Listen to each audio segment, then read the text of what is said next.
अस्सलाम वालेकुम, बिस्मिल्लाहिर्रहमानिर्रहीम। आज मैं बात करूंगा दी गवर्नमेंट सर्वेंट कंडक्ट रूल्स 1964 के मुतालिक। यहाँ पे पता चलूँ, अगर हम इसकी डेफिनेशन क्लास का मुताला करें, ये तमाम पाकिस्तान के जितने भी सरकारी मुलाजिम हैं, चाहे वो अटॉमिक बॉडी से हों, सेमी अटॉमिक में हो, जितने भी हों, तमाम पे ये रूल लागू होते हैं। अब इसकी क्या क्राइटेरिया है इसका वो देख लेते हैं। डेफिनेशन क्लास में हर वो मुलाजिम चाहे वो परमेंशल में हो, चाहे KPK में हो, चाहे बलूचिस्तान में हो, किसी भी सर्विस में हो, और वो गवर्नमेंट सर्विस की कैटेगरी में आता है इस रूल के तहत। और ये रूल तमाम मुलाजिमीन पर इस पर मनोशंस अमल करना लाजमी है। अगर हम इसके सेक्शन 5 का मुताला करें तो वो उसमें गिफ्ट्स को डिफाइन किया गया है। गिफ्ट से मुराद कोई भी फॉरेन डेलीगेशन पाकिस्तान में आते हैं तो सिविल मुलाजमीन में 1 से 4 तक कोई कैश रिवॉर्ड देते हैं, तो उस 1 से 4 तक मुलाजमीन पर फर्ज है कि वो कैश रिवॉर्ड को वसूल करने से इनकार करें। बस सूरत दीगर अगर वो वसूल करते हैं तो वो जाके ट्रेजरी ब्रांच में अपने जाके पैसे जमा करवाएं। अगर देखी जाएगी, अगर तो अमाउंट की वैल्यू 1000 से कम है तो वो अपने पास रख सकते हैं, बसूरत दीगर वो ट्रेजरी ऑफिस में जमा कराएं। इसी तरह जो भी अगर प्रेसिडेंट को, प्राइम मिनिस्टर को या किसी भी ऑफिसर को कोई अमरात दी जाती है, डेलीगेशन कोई फॉरेन से आया है, कोई गिफ्ट देता है, अगर तो उसकी वैल्यू 1000 से कम है तो वो अपने पास रिटेन कर सकता है, चाहे वो प्राइम मिनिस्टर हो चाहे कोई भी हो। लेकिन इसमें थोड़ी सी मजीद इसमें मैं बता चलूँ कि अगर कोई गिफ्ट प्राइम मिनिस्टर को देता है, मिसाल के तौर पर उसकी वैल्यू अगर 4 लाख से तक है या 4 लाख से ऊपर है, तो उस पर उसको 25% या 10% जितना भी मेंशन है इस रूल के अंदर, उसको वो अदा करना पड़ेगा। मिसाल देता हूं कि 4 लाख पे वो 25% की अमाउंट जो है 10,000 से ऊपर वो वाजिब अदा है प्राइम मिनिस्टर के लिए और प्रेसिडेंट के लिए। सेक्शन 6 मैं आपको पढ़ के सुनाता हूँ, फिर मैं इसको आपको मफहूम बताऊंगा कि acceptance of foreign awards. No government servant shall accept with the approval of the president accept a foreign title award or decoration. Government servant बाकायदा कंपनी अथॉरिटी की अप्रूवल के बगैर कोई भी अवार्ड अपने पास नहीं रह सकता, ना वो लेने का मजाज है किसी भी फॉरेन डेलीगेशन से। अब सेक्शन 7 का अगर मैं आपको पढ़ के सुनाऊं, public demonstration in honour of government servants. No government servant shall encourage meeting to be held in his honour और presentation of address of which the main purpose is to praise to him. कोई भी government servant अपने बारे में, अपनी तारीफ के बारे में, या कोई ऐसा एजेंडा जिसको उससे तकवीत मिलती हो, या कोई मीटिंग को कोई भी शख्स गवर्नमेंट सर्वेंट रहते हुए कोई भी मीटिंग नहीं कर सकता, ना उसकी ऑनररी में, ना किसी पॉलिटिकल पार्टी के सिलसिले में कर सकता है।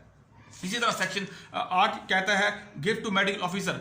मेडिकल ऑफिसर को जो भी गिफ्ट दिए जाते हैं वो देखी जाएगी, अगर तो मॉडरेट वैल्यू के हैं, यानी कि 10,000 या 10,000 से कम की वैल्यू के हैं, तो वो अपने पास रख सकता है। सेक्शन 9 जो है सब्सक्रिप्शन को डील करता है। इस रूल के तहत अगर तो गवर्नमेंट सर्वेंट जो है अपनी सब्सक्रिप्शन के बारे में किसी शख्स को नहीं कह सकता, चाहे वो उसकी प्राइवेट कंपनी हो, चाहे वो गवर्नमेंट से कोई शुभ के बनाई गई कंपनीज हो, तो वो उसके लिए खुलेआम वो ज़रिए आम उसको इतला नहीं कर सकता, ना उसका ऐलान कर सकता है। अगर सेक्शन 10 की बात करूं, लैंडिंग एंड बोरिंग, कोई भी गवर्नमेंट ऑफिशियल डीलिंग में कोई मुदाखलत नहीं कर सकता, ना ही वो ऑफिशियल अपने आप को ऑफिशियल गवर्नमेंट का बंदा साबित कर किसी भी प्राइवेट कंपनी से अपने मफाद हासिल कर सकता है, बिल्कुल नहीं कर सकता।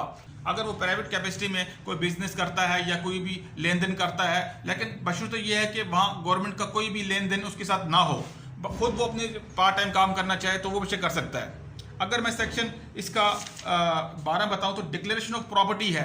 इसके बारे में यहाँ पे बताऊं कि इसका एक चार्ट बाकायदा कंसेंसस फॉर्म की सूरत में गवर्नमेंट मुलाजिमीन को मिलता है। वो गाय बगाए अपनी डिटेल वगैरह जमा कराते रहते हैं, चाहे वो इमूवेबल प्रॉपर्टी हो या मूवेबल प्रॉपर्टी हो, उसका अपने एसेजात डिक्लेयर करना जरूरी है। अगर मैं सेक्शन 13 के मुतालिक बात करूँ तो disclosure of asset immovable, movable and liquid. कोई भी गवर्नमेंट सर्वेंट उसकी चाहे तो मूवेबल प्रॉपर्टी हो या इमूवेबल प्रॉपर्टी हो, as per the transfer property act के तहत वो अपनी सारी प्रॉपर्टी जायदाद जो है वो डिस्क्लोज करेगा। अगर तो गवर्नमेंट उसको डिटेल मांगती है, उससे पूछती है कि अपने एसेट बताओ। और सेक्शन जो है इसका 15 promotion of management of company. कोई भी गवर्नमेंट सर्वेंट किसी भी कंपनी को मैनेजमेंट की मैनेजमेंट हो या किसी भी सर्विस से मुतल्लिक हो, वो कोई भी लेन देन नहीं करेगा, ना वो एक्चुअल पार्टिसिपेशन उसकी होगी उस फर्म में।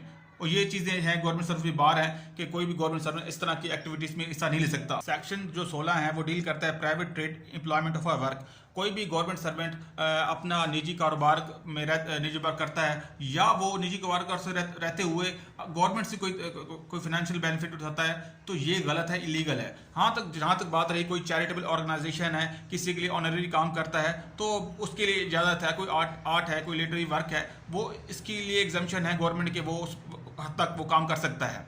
जहाँ तक रही बात उसकी subletting of residential accommodation allotted by the government, कोई भी गवर्नमेंट सर्वेंट किसी भी गवर्नमेंट की प्रॉपर्टी को, जैसे स्टेट ऑफिस के मकान है या कोई भी सिटी की तरफ से कोई मिला है प्रॉपर्टी, उसमें कोई अमेंडमेंट, कोई स्ट्रक्चर चेंज नहीं कर सकता, क्योंकि ये गवर्नमेंट की तरफ से पाबंदियां हैं जिनका जानना हर सरकारी मुलाजमीन के लिए बेहद जरूरी है। Section 16B, government servant not to live beyond his means.